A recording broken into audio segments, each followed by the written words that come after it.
बघूया 100% बातम्या। वादग्रस्त IAS प्रशिक्षणार्थी पूजा खेडकर या सध्या विविध कारणांनी चर्चेत आहेत। पुण्यातून त्यांची वाशिममध्ये प्रशिक्षणासाठी बदली करण्यात आली होती, मात्र त्यांच्या राज्यातल्या प्रशिक्षणाला अखेर ब्रेक लागलाय। त्यांना थेट मसुरीला पाचारण करण्यात आलंय। त्यांच्यावर कारवाई होण्याची शक्यता बळावली आहे। ट्रेनी IAS अधिकारी पूजा खेडकर यांच्या दिव्यांग आणि नॉन क्रिमिनल सर्टिफिकेटवरून विविध आरोप होत आहेत। अशात पूजा खेडकर यांचं जिल्हा प्रशिक्षण स्थगित करण्यात आलंय। महाराष्ट्र सरकारनं याबाबतची माहिती त्यांना कळवली। त्यांना तात्काळ मसुरी इथल्या लालबहादूर शास्त्री राष्ट्रीय अकादमीत रिपोर्ट करण्याचे आदेश DOPTनं दिलेत। 23 जुलैपर्यंत त्यांना मसुरीत हजर 11 जुलै रोजी पूजा खेडकर यांच्या बाबतचा सविस्तर अहवाल सादर केला। त्यानंतर हे पाऊल उचलण्यात आले। तातडीनं तिची सर्व्हिस बाहेर काढून तिला जन्मठेप नाही अशा प्रकारची व्यवस्था केली। दरम्यान पूजा खेडकर यांच्या दिव्यांग आणि नॉन क्रिमिनल सर्टिफिकेटवरून सुरू असलेल्या वादाची दखल पंतप्रधान कार्यालयानं घेतली। PMOनं या संदर्भातला अहवाल मागवला होता असून त्यांना मसुरीला पाचारण करण्यात आलंय। पूजा खेडकर यांच्यावर सध्या वादाच्या भोऱ्यात त्या सापडल्यात। UPSC परीक्षा देताना वयासंदर्भात दिलेल्या माहितीत तफावत असल्याचं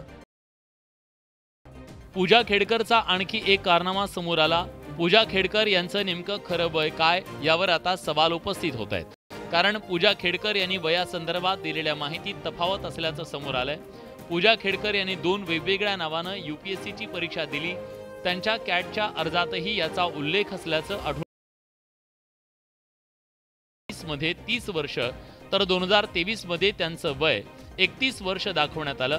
पूजा खेडकर यांनी 2020 मध्ये केलेल्या अर्जात खेडकर पूजा दिलीपराव असं नाव होतं। मध्ये त्यांनी कॅटच्या अर्जात पूजा मनोरमा दिलीप खेडकर वय वर्ष 31 असं नमूद करण्यात आलं। त्यामुळे या 3 वर्षाच्या काळात पूजा खेडकर यांचं वय फक्त होतोय। पूजा खेडकर यांचं दिव्यांग प्रमाणपत्र नॉन क्रिमिनल सर्टिफिकेट वादात सापडलंय। त्यात वयासंदर्भातल्या माहितीवरून सुद्धा अडचणी वाढण्याची शक्यता आहे। ट्रेनी अधिकारी पूजा खेडकर यांचे अनेक वादग्रस्त कारनामे समोर येत आहेत। अधिकारी कार्यालयामध्ये अँटी चेंबरचा ताबा, खाजगी कारवर अंबर दिवा लावणं अशा विविध कारणांमुळे पूजा खेडकर चर्चेत आल्या। या वादाच्या नंतर त्यांची पुण्यातून वाशिमला बदली करण्यात आली। यानंतरही पूजा खेडकर यांची विविध प्रकरणं बाहेर येत आहेत, त्यामुळे पूजा खेडकर यांच्या अडचणीत वाढ झाली आहे। नुकताच वाशिम पोलिसांनी पूजा खेडकर यांची चौकशी केली। वाशिमच्या महिला पोलीस अधिकारी कर्मचाऱ्यांच्या चमूनं सोमवारी रात्री चौकशी केल्याचं कळतंय। रात्री तब्बल 3 तास त्यांच्यात बंद दारात चौकशी सुरू होती, मात्र आपण पोलिसांना बोलवल्याचा दावा पूजा खेडकर यांनी केला। पुलिस को मैंने बुलाया था, पुलिस आई नहीं थी। Please correct your statement. Committee समोर आता जर तुम्ही म्हणताय तर कमिटी समोर येईलच ना ती गोष्ट। दररोज नवीन नवीन आरोप होत आहेत, दररोज नवीन नवीन फेक गोष्टी समोर येत आहेत। नेमक्या कुठल्या प्रकरणात पूजा खेडकर यांची चौकशी करण्यात आली किंवा पूजा खेडकर यांची काही तक्रार आहे का या संदर्भात खुलासा होऊ शकला नाही। वादग्रस्त ट्रेनी IAS अधिकारी पूजा खेडकर यांची सध्या चांगलीच चर्चा रंगलेली आहे। त्यांच्या आई मनोरमा खेडकर वादात सापडल्यात। मनोरमा खेडकर यांच्या अरेरावीचा एक व्हिडिओ गेल्या आठवड्यात समोर आला। या व्हिडिओत मुळशीतल्या शेतकऱ्यांवर दादागिरी करत असल्याचा समोर आलं। शेतजमिनीवर ताबा मिळवण्यासाठी मनोरमा खेडकर यांनी शेतकऱ्यांवर पिस्तूल रोखल्याचं समोर आलं होतं। या दादागिरीनंतर आता मनोरमा खेडकर यांचा आणखी एक व्हिडिओ समोर आलाय। या व्हिडिओत मनोरमा खेडकर पुणे पोलिसांशी हुज्जत घालतायत। मेट्रोचं साहित्य बंगल्यासमोर ठेवल्यानं मनोरमा खेडकर मेट्रो अधिकारी आणि पोलिसांसोबत हुज्जत घालतानाचा व्हिडिओ समोर आलाय। हा व्हिडिओ 2022 मधला असून पोलीस दलातल्या एका कर्मचाऱ्यानं पुरावा म्हणून रेकॉर्ड केला। खेडकर कुटुंबाचा पुण्यातल्या बाणेर रस्त्यावर ओमदीप नावाचा बंगला आहे। या बंगल्याच्या समोर गेल्या काही काळापासून मेट्रोचं काम सुरू आहे। या कामासाठी असलेलं साहित्य मेट्रो कर्मचाऱ्यांनी खेडकर यांच्या बंगल्यासमोरच्या फुटपाथवर ठेवलं। त्यावरून मनोरमा खेडकर आणि मेट्रो कर्मचाऱ्यांसोबत वाद घातला। मेट्रोच्या अधिकाऱ्यांनी त्याची माहिती चतुश्रृंगी पोलिसांना दिल्यानंतर चतुश्रृंगी पोलीस ठाण्यातले कर्मचारी तिथं पोहोचले, मात्र मनोरमा खेडकर यांनी त्यांच्याशी देखील वाद घातला। या व्हिडिओमुळे मनोरमा खेडकर यांच्या अडचणी वाढणार आहेत। बद्रीनाथ ज्योतिर्मठाचे शंकराचार्य स्वामी अविमुक्तेश्वरानंद सोमवारी मातोश्रीवर गेले. त्यांनी ठाकरे गटाचे प्रमुख उद्धव ठाकरे यांची भेट घेतली. या भेटीनंतर स्वामी अविमुक्तेश्वरानंद यांनी माध्यमांशी संवाद साधत भेटीमागचं कारण सांगितलं. तसंच उद्धव ठाकरेंबरोबर सर्वात मोठा विश्वासघात झाल्याचं सांगून दुःख व्यक्त केलं. उद्धव ठाकरे लवकरच पुन्हा मुख्यमंत्री पदावर विराजमान होत अशी इच्छा शंकराचार्यांनी व्यक्त केली. शंकराचार्यांच्या या विधानावरून नवा वाद पेटलाय. या वक्तव्यावर महंतांनी टीका करायला सुरुवात केली आहे. उद्धव ठाकरे जी हैं, इनके साथ विश्वासघात हुआ है. उद्धव ठाकरे ने धोखा दिया, हिंदू समाज को धोखा दिया, संपूर्ण हिंदू समाज को धोखा दिया. तो विश्वासघाती कर रहे हैं तो सोच समझ कर विचार करके पूजनियों को ऐसे बयान देना चाहिए. जिन्होंने छत्रपति शिवाजी महाराज की विचारधारा के साथ विश्वासघात किया है, उस पर क्या कहा जाएगा? शंकराचार्य स्वामी अविमुक्तेश्वरानंद यांनी उद्धव ठाकरेंबद्दल केलेल्या विधानावरून साधू महंतांमध्ये आखाडा रंगल्याचं पाहायला मिळतंय. ज्योतिर्मठाचे शंकराचार्य अविमुक्तेश्वरानंद यांनी सोमवारी मातोश्रीवर जाऊन ठाकरे कुटुंबियांचा पाहुणचार स्वीकारला. या भेटीच्या वेळी बोलताना उद्धव ठाकरेंसोबत विश्वासघात झाल्याचं वक्तव्य शंकराचार्यांनी केलं. जोपर्यंत ठाकरे पुन्हा मुख्यमंत्री होत नाहीत तोपर्यंत दुःख जाणार नाही अशी खंत त्यांनी बोलून दाखवली. विशेष म्हणजे उद्धव ठाकरे यांच्यावर सातत्यानं भाजपकडून हिंदुत्व सोडल्याचा आरोप केला जातो. आता ज्योतिर्मठाच्या शंकराचार्यांना घरी बोलावून उद्धव ठाकरेंनी भाजपच्या आरोपाला अस्खलित उत्तर दिलं. शंकराचार्यांच्या या विधानावर साधू महंत आणि सत्ताधाऱ्यांकडून टीका होतीये. या टीकेला ठाकरे गटाचे खासदार संजय राऊतांनी उत्तर दिलंय. महाराष्ट्र में मुख्यमंत्री कौन बनेगा यह शंकराचार्य नहीं तय करेंगे, यह महाराष्ट्र की जनता तय करेगी. शंकराचार्य तय नहीं कर सकते कि विश्वासघात हुआ कि नहीं हुआ और किसने किया किसने नहीं किया. लोकांच्या पोटामध्ये पोळसूळ उठला असेल,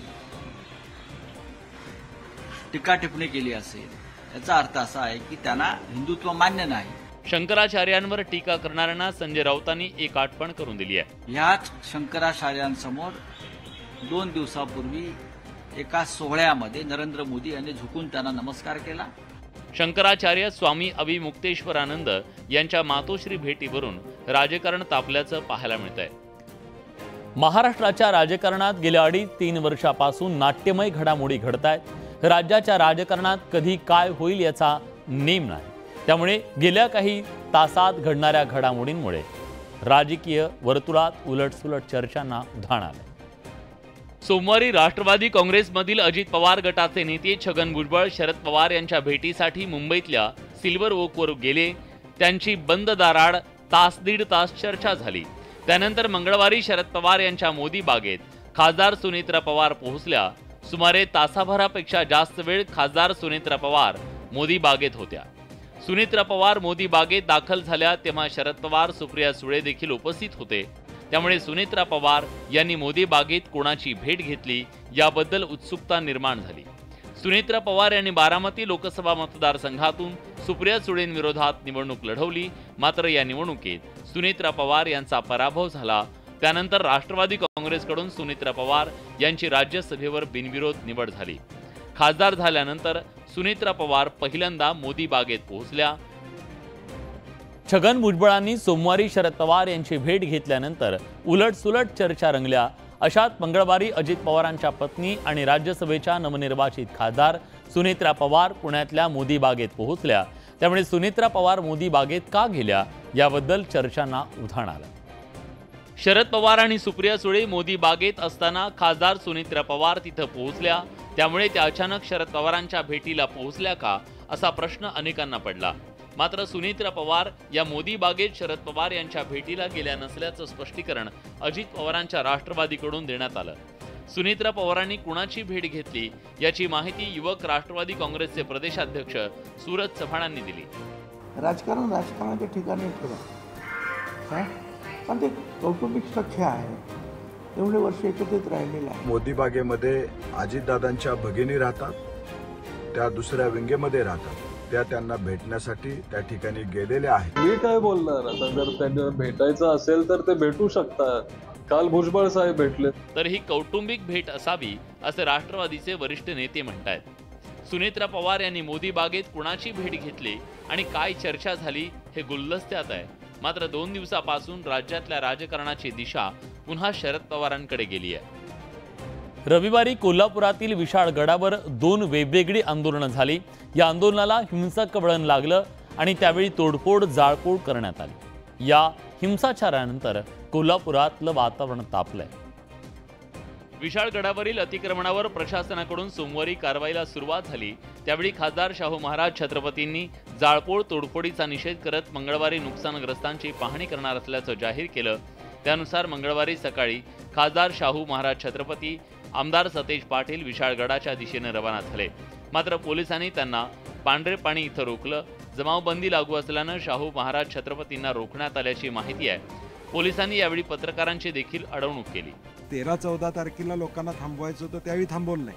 आता शांतता प्रस्थापित करणाऱ्या जाणाऱ्या लोकांना थांबवणार असताल, आम्ही तिथं ठिया धरून बसू। औंधच्या नगरीमध्ये असं हे वर्षात दुसऱ्यांदा होणार म्हणजे त्यामध्ये काहीतरी षडयंत्रच आहे। महायुतीचं सरकार विशाळगडावरचं अतिक्रमण काढण्याच्या दृष्टीने कटिबद्ध आहे, संवेदनशील आहे, सकारात्मक आहे। विशाळगडावरच्या अतिक्रमणावरून राजकारण होण्याच्या ऐवजी शांतता प्रस्थापित होणं गरजेचं आहे। विशाळगडा